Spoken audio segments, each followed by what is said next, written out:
Hello friends, जय Hind. Welcome to the exam toppers. स्वागत है आप सभी का हमारे द एग्जाम टॉपर्स परिवार में। आरआरबी, एनटीपीसी और ग्रुप डी के लिए काफ़ी महत्वपूर्ण प्रीवियस ईयर के प्रश्नों की सीरीज चल रही है, जिनमें हम विगत वर्षों में पूछे गए प्रश्नों के बारे में चर्चा करते हैं, जो कि आगामी सभी प्रतियोगी परीक्षाओं की दृष्टि से काफ़ी महत्वपूर्ण है। तो आगे बढ़ने से पहले यदि आपने चैनल को सब्सक्राइब नहीं किया है तो सब्सक्राइब कर बेल आइकन को अभी प्रेस कर लें, ताकि आपको लेटेस्ट वीडियोज़ के नोटिफिकेशन सबसे पहले मिल सकें। शुरू करते हैं पहले प्रश्न से। पहला प्रश्न है, मयूर सिंहासन का संबंध किसके शासनकाल से है? मयूर सिंहासन, जिसे तख्ते ताउस भी कहा जाता है, इसका संबंध किसके शासनकाल से रहा है? तो सबसे पहले मयूर सिंहासन को तख्ते ताउस भी कहा जाता था। यह मुगल काल से संबंधित रहा है और किसके शासनकाल से? शाहजहां के शासनकाल से संबंधित है। भारत का सबसे ऊंचा बांध कौन सा है? भारत में सबसे ऊंचा बांध कौन सा? टिहरी बांध है, जो कि उत्तराखंड में है। भारत में सबसे बड़ा नियोक्ता या कहीं भारत में सबसे ज़्यादा सर्वाधिक नौकरी देने वाला क्षेत्र कौन सा है? तो रेलवे। भारतीय रेलवे भारत में सर्वाधिक नौकरियों को देने वाला क्षेत्र है। मशरूम में सर्वाधिक मात्रा में पाया जाता है। मशरूम में सबसे ज़्यादा क्या पाया जाता है? प्रोटीन, वसा, आयोडीन, मिनरल्स। जो भी आपसे ऑप्शन पूछा जाए तो मशरूम में सबसे ज़्यादा क्या पाया जाता है? प्रोटीन सबसे ज़्यादा पाया जाता है। इराक किस नदी के तट पर बसा है? इराक से कौन सी नदी होकर बहती है, गुजरती है? तो इराक से होकर टिग्रिस नदी गुजरती है और इराक किस नदी के? टिग्रिस नदी के तट पर ही बसा है। भारतीय राष्ट्रीय कांग्रेस के प्रथम मुस्लिम अध्यक्ष कौन थे? अब यहाँ पर आपके 3 क्वेश्चन बनते हैं। भारतीय राष्ट्रीय कांग्रेस के प्रथम मुस्लिम अध्यक्ष कौन थे? तीसरा अधिवेशन कब हुआ था और कहाँ पर हुआ था? किस अधिवेशन में प्रथम मुस्लिम अध्यक्ष बनाए गए थे? तो भारतीय राष्ट्रीय कांग्रेस के प्रथम मुस्लिम अध्यक्ष बदरुद्दीन तैयब जी थे। कौन थे मुस्लिम अध्यक्ष पहले? बदरुद्दीन तैयब जी। कौन से? तीसरे अधिवेशन में बने थे। कांग्रेस के थर्ड अधिवेशन कब? 1887 में हुआ था। कहाँ पर? मद्रास में। तो भारतीय राष्ट्रीय कांग्रेस के प्रथम मुस्लिम अध्यक्ष बदरुद्दीन तैयब जी थे, जो कि कांग्रेस के तीसरे अधिवेशन 1887 में मद्रास में आयोजित हुआ था, जिसके अध्यक्ष बनाए गए थे।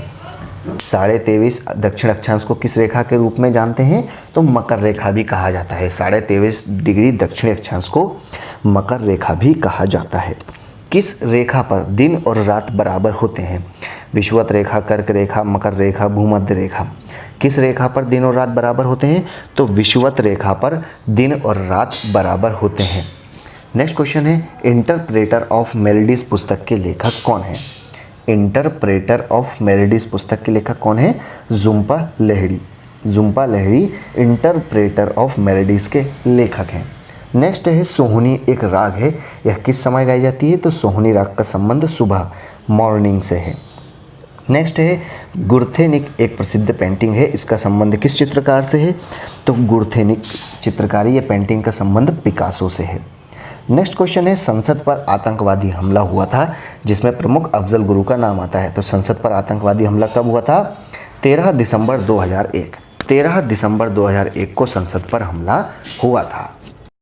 नेक्स्ट क्वेश्चन है, गरुण। गरुण किस देश की एयरलाइन सेवा का नाम है? किस देश की वायु सेवा का नाम है गरुण?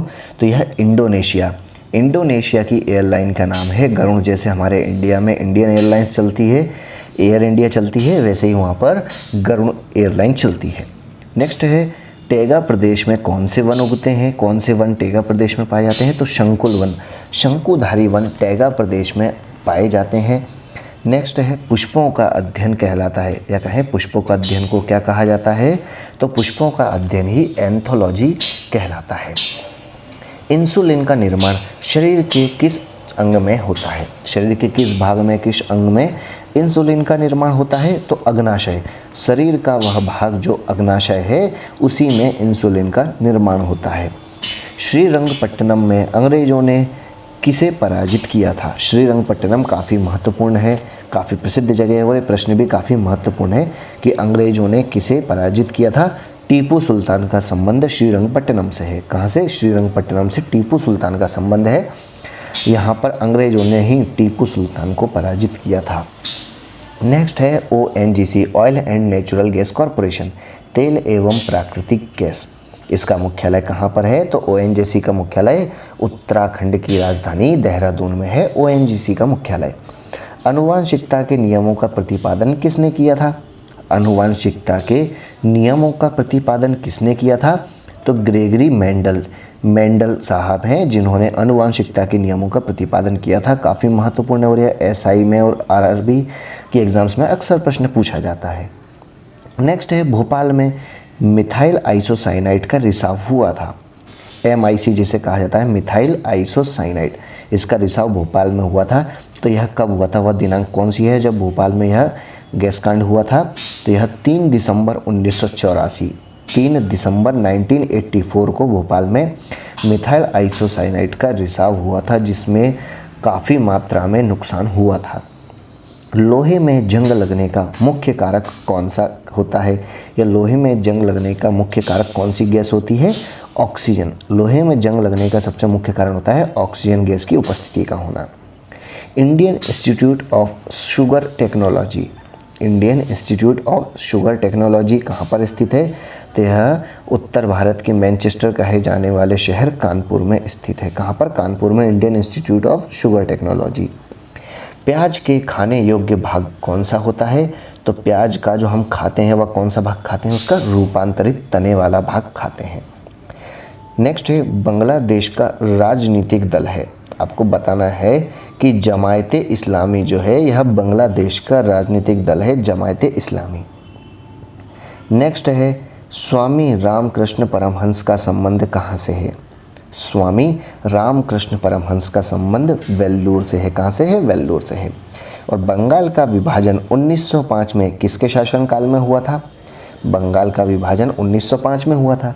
तो यह किसके शासनकाल में हुआ था? लॉर्ड कर्जन के शासनकाल में हुआ था। भारत में सबसे कम अवधि तक प्रधानमंत्री रहने वाले प्रधानमंत्री कौन रहे हैं? भारत में सबसे कम समय के लिए बनने वाले प्रधानमंत्री अटल बिहारी वाजपेयी, स्वर्गीय अटल बिहारी वाजपेयी रहे हैं, जो सबसे कम समय के लिए प्रधानमंत्री बने थे। नेक्स्ट है, भारत छोड़ो आंदोलन कब शुरू हुआ था? तो भारत छोड़ो आंदोलन 8 अगस्त 1942 को शुरू हुआ था। 8 अगस्त 1942 को भारत छोड़ो आंदोलन शुरू हुआ था। भारत के अंतिम वायसराय तथा स्वतंत्र भारत के प्रथम गवर्नर जनरल कौन थे?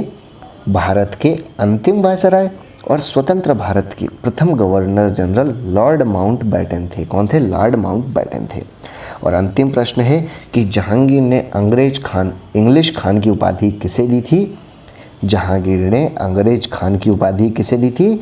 विलियम हॉकिंस को ही जहांगीर ने अंग्रेज खान की उपाधि दी थी। तो ये थे महत्वपूर्ण प्रश्न जिनके बारे में हमने चर्चा की। मिलते हैं नेक्स्ट वीडियो में, तब तक लिए घर पर रहें, खुश रहें, स्वस्थ रहें। आई होप कि आपको ये वीडियो पसंद आएगा, तो वीडियो को लाइक एंड शेयर करना बिल्कुल ना भूलें। Thanks for watching. जय हिंद।